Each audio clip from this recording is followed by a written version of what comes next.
आपको बता दें, नगीना सांसद चंद्रशेखर आजाद अब पूरी तरीके से फंसते नजर आ रहे हैं। उनको प्रयागराज के सर्किट हाउस में नजरबंद किया गया था, जिसके बाद उनके कार्यकर्ताओं ने प्रयागराज में जमकर बवाल काटा, जिसको लेकर अब पुलिस एक्शन भी शुरू हो चुका है। योगी की पुलिस अब लगातार उपद्रवियों को दबोच रही है। इसी पर ज्यादा जानकारी के साथ मेरे साथ मौजूद है मेरे सहयोगी नवेंदु सर। सबसे पहले इस वीडियो से शुरू करते हैं। इस वीडियो में साफ देखा जा रहा है कि किस तरीके से कार्यकर्ता आम जनता को परेशान करने के लिए इस तरह का बवाल काटने की कोशिश कर रहे हैं। तो ये किस तरीके की रणनीति है या फिर कोई इशारे पर किया जा रहा है? ये सिर्फ एक वीडियो है छोटी सी, ऐसे सैकड़ों हजारों वीडियो हैं जिसमें से भीम आर्मी की ये जो कार्यकर्ता हैं जो पैसे पर वहां बुलाए गए, इन्होंने जबरदस्त बवाल काटा है। और बवाल नहीं, ये पूरी एक साजिश के तहत किया गया है। क्योंकि अगर चंद्रशेखर रावण को गिरफ्तार किया जाता है, गिरफ्तार भी नहीं, हाउस अरेस्ट किया गया था, नजरबंद किया गया था, इतनी जल्दी खबर फैल गई कि 5,000 लड़के तुरंत वहां पर पहुंच गए। और उसके बाद जिस तरह से इन लोगों ने वहां पर उत्पात मचाया है, पुलिस की गाड़ियां फूकी है, आम लोगों को परेशान किया है, कई महिलाएं और बच्चे इस प्रदर्शन में घायल हो गए हैं। हिंसा की ऐसी तस्वीरें निकलकर सामने आई है जो कोई भी उसे देखकर कहेगा कि ये एक सोची समझी रणनीति के तहत इस साजिश को अंजाम दिया गया है।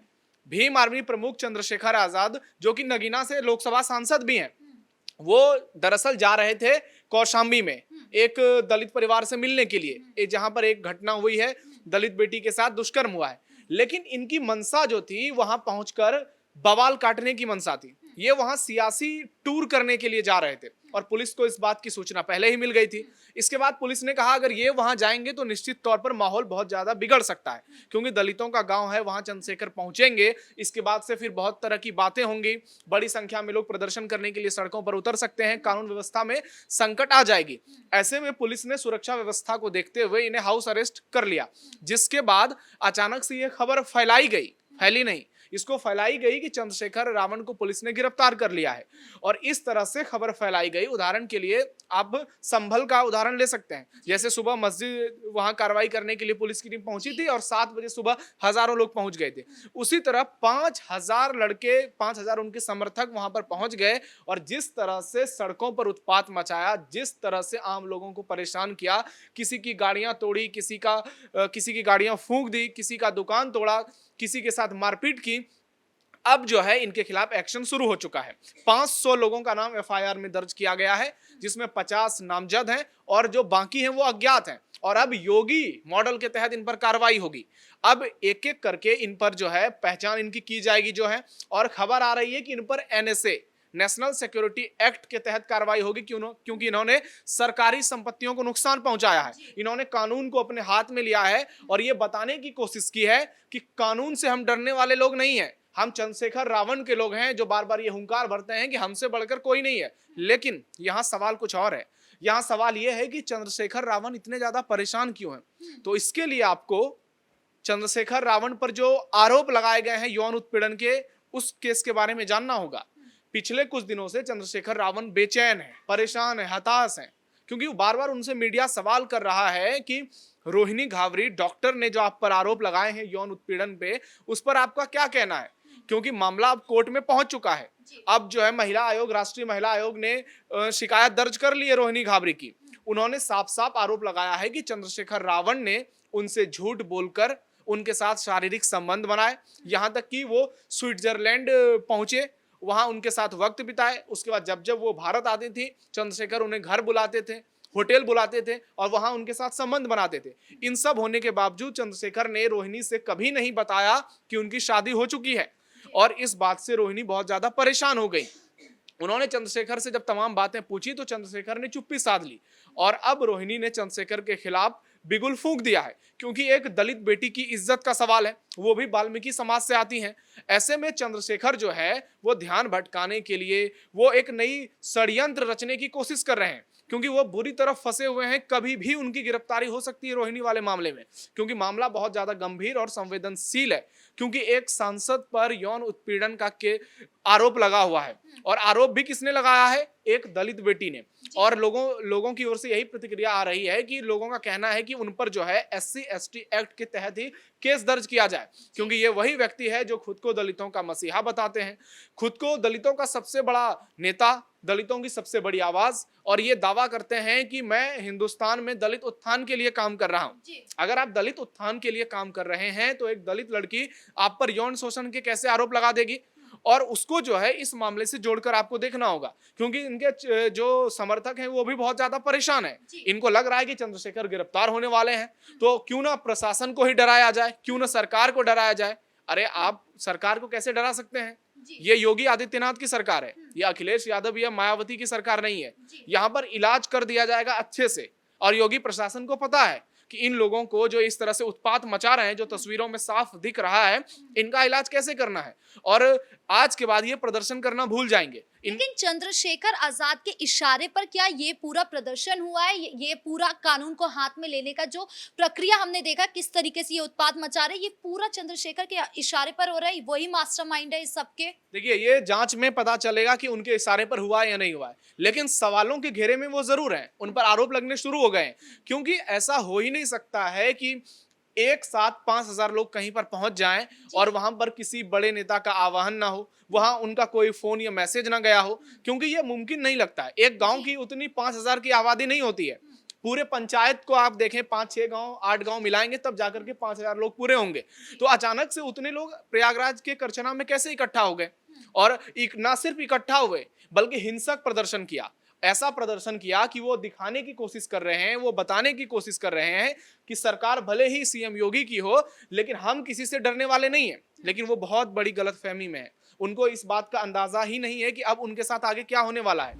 चंद्रशेखर आजाद के कार्यकर्ता जिस तरीके से ये उत्पात मचाने की कोशिश कर रहे हैं, क्या ये मामले को दबाने की कोई कोशिश है, या फिर ये चुनाव से जोड़ा जा सकता है इस पूरे मामले को? नहीं, चुनाव तो अभी दूर है, 2027 आने में दूर है विधानसभा चुनाव। लेकिन एक बात जरूर है कि ये डरे हुए हैं। इनको लग रहा है कि चंद्रशेखर अगर रोहिणी घावरी के मामले में गिरफ्तार होते हैं तो निश्चित तौर पर भीम आर्मी की जो पूरी तरह से खटिया खड़ी हो जाएगी। और दूसरी ओर मायावती भी हैं जो बार बार दलितों को लेकर हुंकार भरती हैं। तो इस वजह से चंद्रशेखर जो है वो कोशिश कर रहे हैं कि मायावती को जो है इस बार के विधानसभा चुनाव से पहले वो उनसे खुद को बीच साबित करने की कोशिश में लगे हुए हैं। उनको लग रहा है कि अब जो यूपी में लोगों का रुझान है, दलितों का रुझान, वो मायावती की ओर से ज्यादा बढ़कर चंद्रशेखर की ओर चला गया, जबकि चंद्रशेखर बहुत बड़ी गलतफहमी में रहते हैं।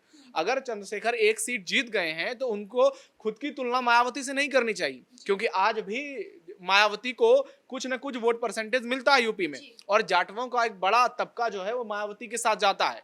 इनके कार्यकर्ता सिर्फ इस बात से परेशान हैं कि चंद्रशेखर रावण कहीं गिरफ्तार ना हो जाए रोहिणी घावरी के मामले में, क्योंकि स्विट्जरलैंड में वो अभी हैं, लेकिन वहां से ही उन्होंने कानूनी प्रक्रिया शुरू कर दी है। और जैसे जैसे इनको कोर्ट में इनकी पेशी होगी, वैसे वैसे इनकी जो मुश्किलें हैं वो बढ़ती जाएंगी। और इसे लेकर करनी सेना ने भी हुंकार भर दी है। बीजेपी के पूर्व सांसद ब्रिजभूषण शरण सिंह है, उन्होंने भी कह दिया है कि वो दलित लड़की को न्याय दिलाकर रहेंगे। करनी सेना ने कहा है वो तब तक चुप नहीं रहेगी जब तक कि रोहिणी घावरी को न्याय नहीं मिल जाता। तो चंद्रशेखर रावण हर ओर से घिरे हुए हैं।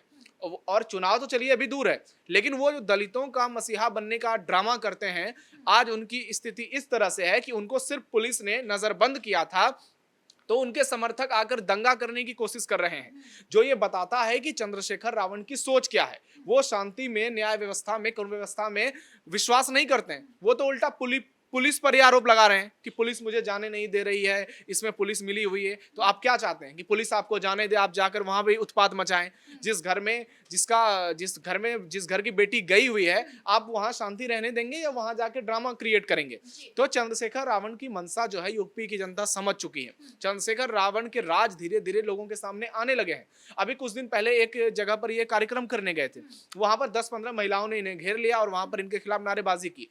किसी तरह वो यहाँ से बचकर निकले। तो अब जहां भी जाते हैं इनको विरोध प्रदर्शन का सामना करना पड़ता है, क्योंकि हर ओर चंद्रशेखर रावण की किरकिरी हो रही है। जब से ये मामला सामने आया है रोहिणी घावरी का, चंद्रशेखर बुरी तरह से परेशान हो गए हैं और बुरी तरह से फंस गए हैं। ऐसे में इन्हें लग रहा है कि इनकी छवि जो है उसको एक बड़ा धक्का लगा है, और जब तक ये मामला सेट नहीं कर लिया जाता है तो ऐसे में इनके लिए आने वाले चुनाव में दिक्कत होगी। जबकि दूसरी ओर रोहिणी है, उनका कहना है कि वो अब किसी भी हाल में चंद्रशेखर को जेल भेजकर रहेंगे। हर दिन इनके खिलाफ कुछ ना कुछ ट्वीट करती हैं, कुछ ना कुछ नए खुलासे करते हैं, हर दिन अपनी सोशल मीडिया पोस्ट पर चंद्रशेखर के खिलाफ हुंकार भरती हैं कि अब मैं इसे सजा दिलाकर ही रहूंगी, जरूरत पड़ी तो मैं स्विट्जरलैंड से इंडिया भी आऊंगी। चंद्रशेखर को लेकर उन्होंने कई सारे दावे किए हैं कि उन्होंने हजारों लाखों रुपए की गिफ्ट दिए, लेकिन चंद्रशेखर ने आज तक उनको कुछ नहीं दिया। यहां तक कि चंद्रशेखर जब भी उनके साथ मिले जुले तो रोहिणी का बर्ताव जो था वो चंद्रशेखर को बहुत ज्यादा पसंद नहीं आता था, लेकिन रोहिणी उनके लिए बहुत कुछ करती थी। रोहिणी उनके लिए आवाज उठाती थी, यहां तक कि उनकी पॉलिटिकल प्रोग्राम को भी मैनेज करती थी। लेकिन रोहिणी का कहना है कि जब उन्होंने चंद्रशेखर को सही गलत का फर्क बताया तब से उन्होंने इनसे किनारा करना शुरू कर दिया, क्योंकि ये सिर्फ और सिर्फ पॉलिटिक्स करना चाहते हैं और दलितों और गरीबों का, शोषितों का मसीहा बनने का एक्टिंग करने की कोशिश कर रहे हैं। ये उनके उत्थान के लिए कोई काम नहीं कर रहे हैं। अगर उनके उत्थान के लिए कुछ काम करते तो यहाँ पहुंचकर इनके समर्थक इस तरह से उत्पात नहीं मचाते, क्योंकि अब इन पर केस हुआ है, ये जेल जाएंगे, इनका जो परिवार है अब वो परेशान होगा, अब जो बच्चे हैं वो सरकारी नौकरी में नहीं जा पाएंगे, कभी उन पर केस दर्ज होंगे।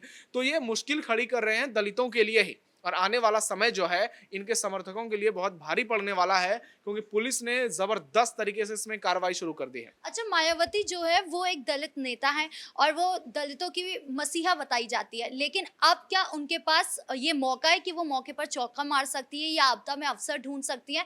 यही वक्त है कि अगर उन्होंने दलित लड़की के समर्थन में बोला तो उनको दलितों का भी वोट मिलेगा और महिलाओं का भी वोट मिलेगा, और हो सकता है कि चुनाव में कुछ अच्छी सीटें वो जीत सके। ऐसा कुछ होगा?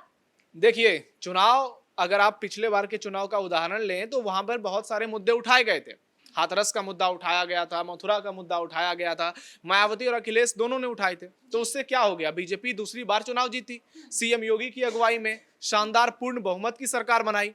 तो अब जनता में जो है वो मैसेज सीधा जाता है कि वो किसकी राज में ज्यादा सुरक्षित होंगे, कौन उनके लिए ज्यादा विकास करेगा। मौके की सियासत करने वाले नेताओं की पहचान अब हो चुकी है, जनता समझने लगी है कि कौन मौके का फायदा उठा रहा है और कौन वाकई में प्रदेश का विकास चाहता है। मायावती हो, अखिलेश हो, चंद्रशेखर रावण हो, दूसरे नेता हो, जनता को समझ में आने लगा है कि उनके लिए बेस्ट ऑप्शन कौन है।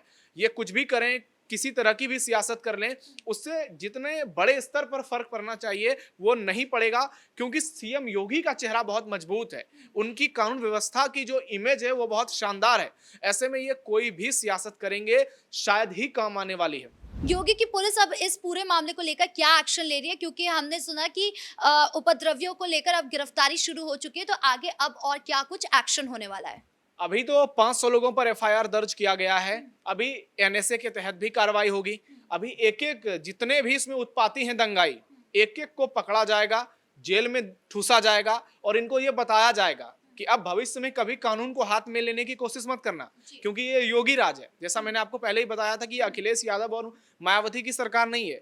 यहाँ पर एक एक दंगाइयों को, एक एक कट्टरपंथियों का इलाज जो है वो योगी मॉडल के तहत होगा। बुलडोजर एक्शन भी देखने को मिल सकता है।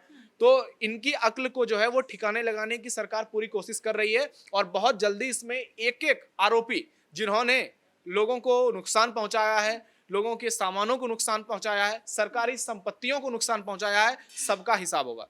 इस मुद्दे पर तमाम अपडेट के लिए आपका बहुत बहुत धन्यवाद। यानी कुल मिलाकर नगीना सांसद चंद्रशेखर आजाद के कार्यकर्ता और खुद सांसद बुरी तरीके से फंसते नजर आ रहे हैं। अब आगे योगी प्रशासन इस पर क्या एक्शन लेती है ये देखने वाली बात होगी। ब्रेकिंग न्यूज में इतना ही। कैमरा पर्सन कुणाल के साथ मैं राधिका राज।